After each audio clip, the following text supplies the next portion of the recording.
Olá, professora! Eu sou Ludmila Lima, sou professora, psicopedagoga, dou aula há mais de 12 anos no estado e hoje eu vim aqui passar para você uma oficina de leitura sobre o gênero textual cordel, uma oficina muito interessante. Antes de começar o vídeo, eu queria falar rapidamente com você que não gosta ou não tem tempo de ler, mas precisa. Você acha a BNCC muito longa, muito extensa e muito complexa e gostaria de ter companhia para estudá-la ou um caminho a seguir que seja fácil, técnico e produtivo? Então eu tenho para você o curso de BNCC.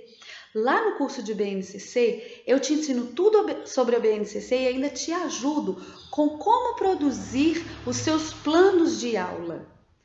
Fantástico, né? Então, além disso, nós temos também um grupo exclusivo só para os alunos do curso, para a gente tirar dúvida e tudo mais. Acesse agora mesmo o link aqui na descrição para você fazer o curso. Bom, vamos falar sobre a literatura de cordel. A literatura de cordel é uma literatura bem popular, né? A gente vê mais dela no Nordeste do Brasil e ela faz parte da nossa cultura, do nosso folclore e nós estudamos mesmo em outras regiões do país.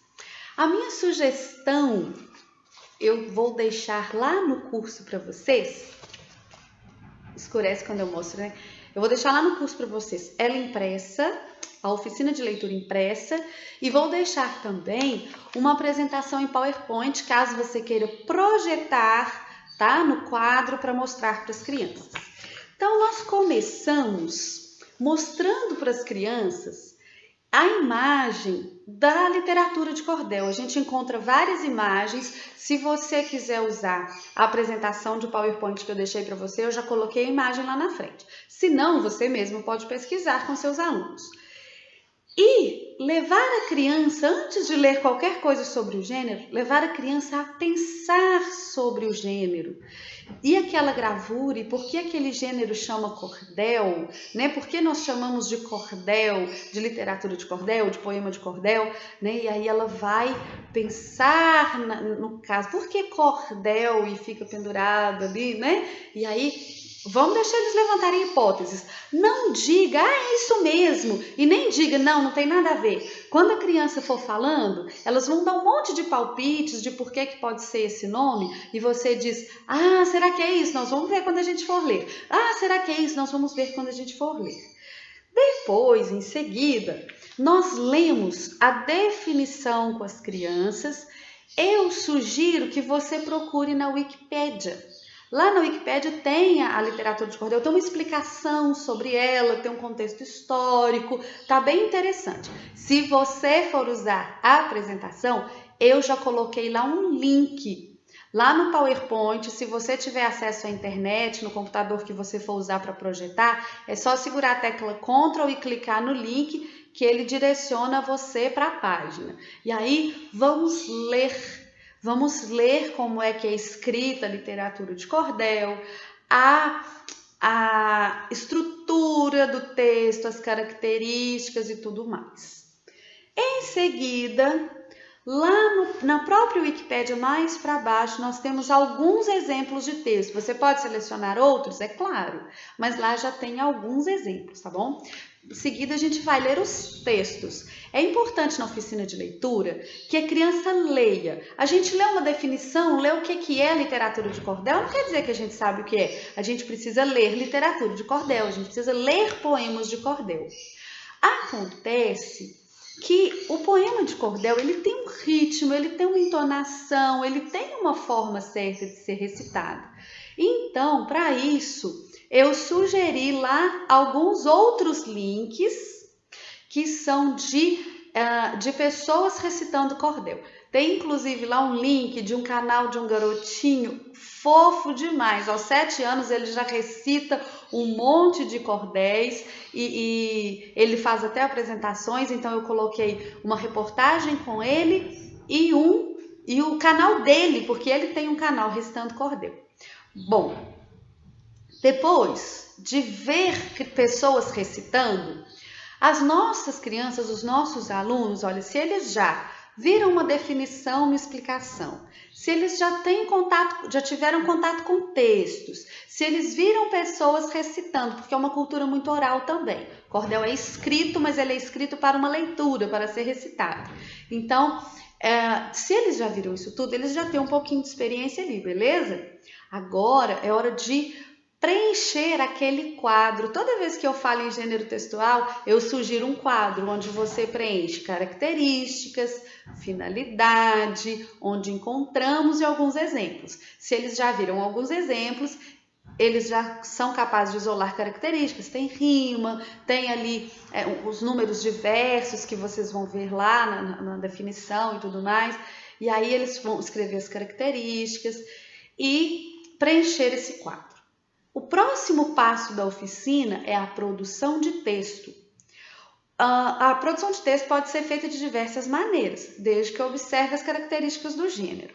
Eu sugiro, sempre que a gente vai fazer poema com os alunos, eu sugiro você fazer aquela chuva de rimas. Vamos escolher um tema ou não e vamos falar palavras que rimam, vamos colocar no quadro um monte, porque aí na hora que a criança está escrevendo, ela escolhe aquelas palavras e forma os versos, porque nem toda criança tem facilidade em rimar. Então, se tiver bastante palavras no quadro que rimam, vai facilitar para elas.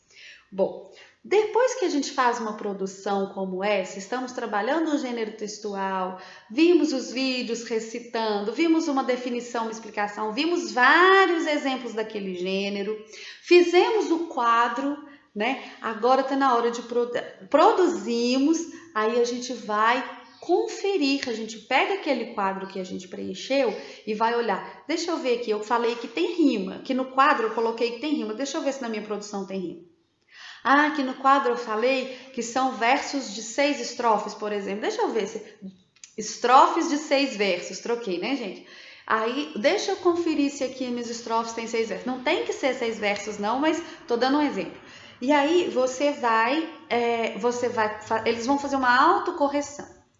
Em seguida, eu deixei lá na apresentação mais um link de um vídeo ensinando a fazer a xilogravura.